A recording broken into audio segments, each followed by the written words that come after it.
Okay, everybody, today's vlog is going to start in the car, but we are going to show you our storage unit. We don't have a big one, but I want to give you a little bit of, I guess, sort of our backstory.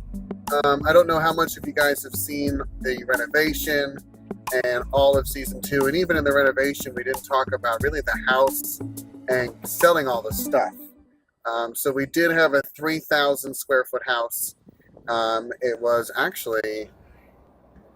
in this neighborhood here. Ironically, we are actually here this week. It was the only spot we could find in North Texas.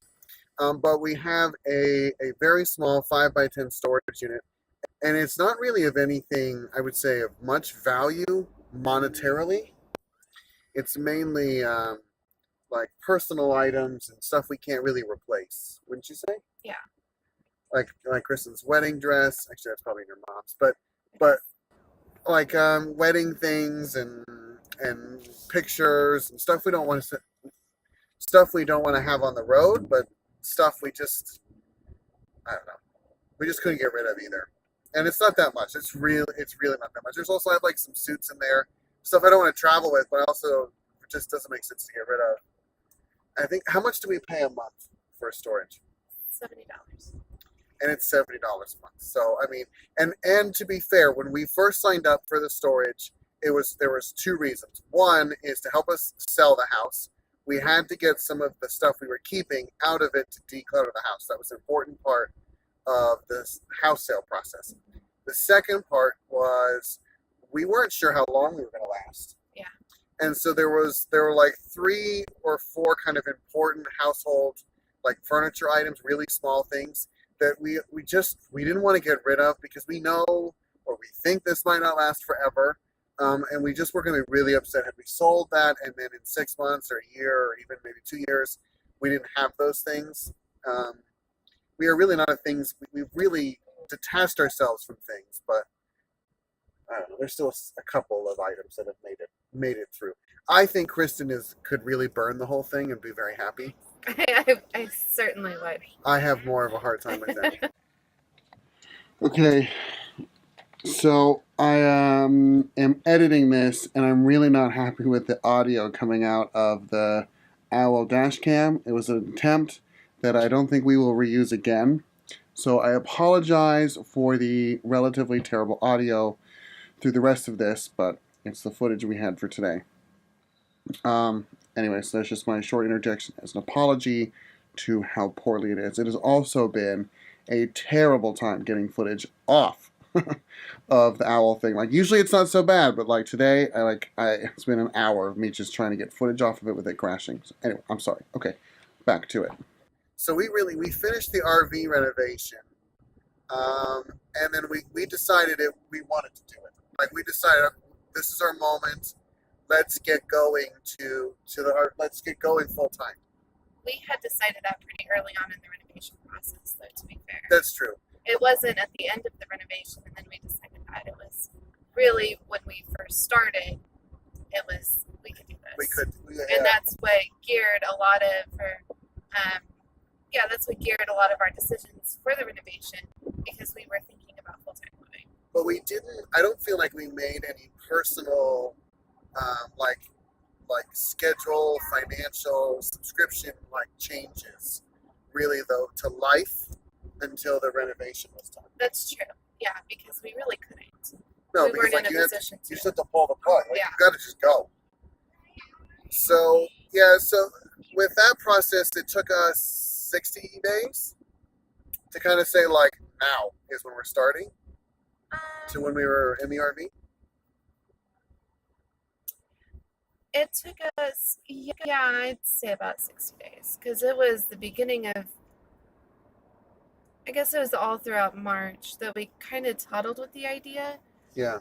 But we didn't really start decluttering until April. Yeah. And then we ended up moving into the RV mid-May. So yeah, because it had just hit a point where you had to pick where you're going to live. And we ended up moving into the RV mid-May. The house went on the market pretty quickly at that time. So we were out of the house for showings and everything. Yeah, so 6 weeks, 6 to 8 weeks. Yeah. And that was That was a beating. I mean, that was literally like every moment you weren't working, you were going through something at a very quick pace.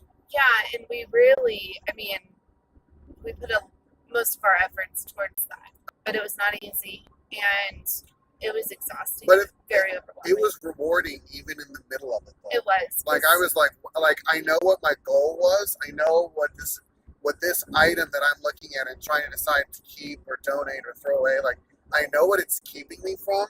So it wasn't like it was hard because sometimes you're like, oh man, I'd like this, but like it's not worth keeping it, so I can't go. Right. Yeah, and really there were two big things I think that we were very sad to see go, but in the end we're But very one was good. an animal. The animals. One was, yeah, one Yes, were we had some chickens that we had a dog and chickens, and we had to keep the dog Yeah, and the chickens. They're chicken. I mean, they were lovely pets, but they were also our pets. they were our so pets. They were fun. We, But really we also missed knew it. we could get them again. Like we knew this wasn't an end forever. What was your second thing? The second thing was the farm table. That was my only true attachment to furniture piece because that was Andy's first build. Was our big 8-foot farm table, and we hosted a lot of parties around that table That's true. that had people that are no longer with us, and That's so that one was hard to get rid of. But I know it was going to a really good family and One, made that transition easier. But as the builder, like I was so happy to get rid of it because I'd been wanting to like upgrade to one I knew I could make so much better now. hang on, you need to pay attention. I know, There's I've been Chris paying or attention. something. Yeah, I actually might have a turn lane. I have a turn lane into. But I knew I could build a better one. So I just, like, I was kind of like, like version 2.0 can come now. Okay, so just that's going. We should have room for that. See the car is getting emptied out, people. This is a work in progress. This just seems to be a non-exciting thing that keeps recurring in this vlog. It's the back of our car. That was not ever supposed to be this reoccurring event that just kept coming in this vlog. All right, let's go.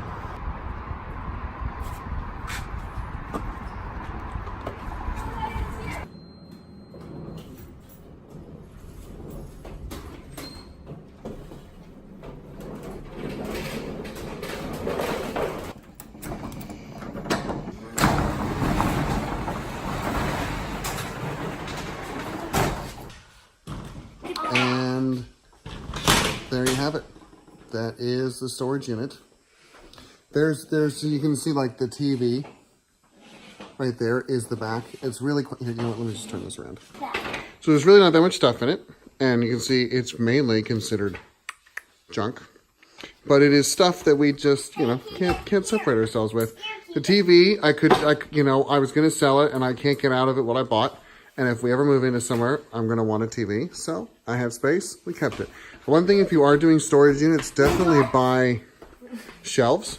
Because now we don't have to put all this stuff into boxes that we dig into and have to move in and out. We can kind of quickly access certain things. Now that we're in, when we're here, this is it. I mean, we really don't have that much. And I think Kristen was saying she could probably get rid of 80% of the stuff that's on the shelf. Yeah. All of it is paper crafting, and let's be honest, I No. can replace it with it. Yeah, but I mean, when we left, you don't know because it's like, well, if this fails, I want it back. Well, now this is a year post, and I'm like, yeah, we really don't need to keep that. It's a completely different mindset we and have. now we could probably just purge it. Yeah. It won't hurt a muscle. Okay, all right. Well, I think we're done here. Time to pack it up, head to dinner. That would be the end of our day. All right, let's put a couple things back. One of two things is going to happen. One, we decide to... No, we don't have room for it, Bucko. No. You can play there for a couple more minutes and then it's got to go back where it was. I think this gets another round of cleansing when it has to be relocated to another state or another place. Or once we really decide, like, okay, this is our 10-year plan. Like this is a real test, I think, to make sure that this lifestyle is going to work. Yeah. And once it moves to no longer a test, I think then we're like, okay, it's time for this to go in a parent's attic or out.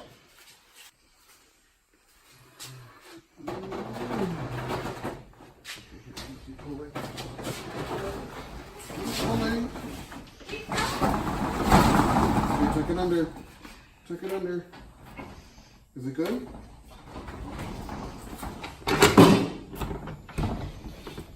Done. Who knows? When do you, okay, when do we think we're gonna be back and see this again? Let's take a, you think a year. So you think next April? I think it's April gonna 2020? I think it's going to be when we are moving somewhere. You think we're gonna be moved like to a house or Or a new rig.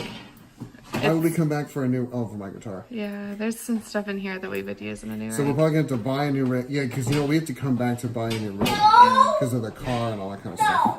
Okay, wait, my vote is April. I'm going to be a little bit sadder in my vote because of my potential relocation. So I'm going to say September, but I hope with everything in me that I'm wrong. Kenzer, please. You guys, wait. I think September, but I want to be wrong with everything inside of me. We'll see. Stop. The pile of stuff. Okay, all checked out.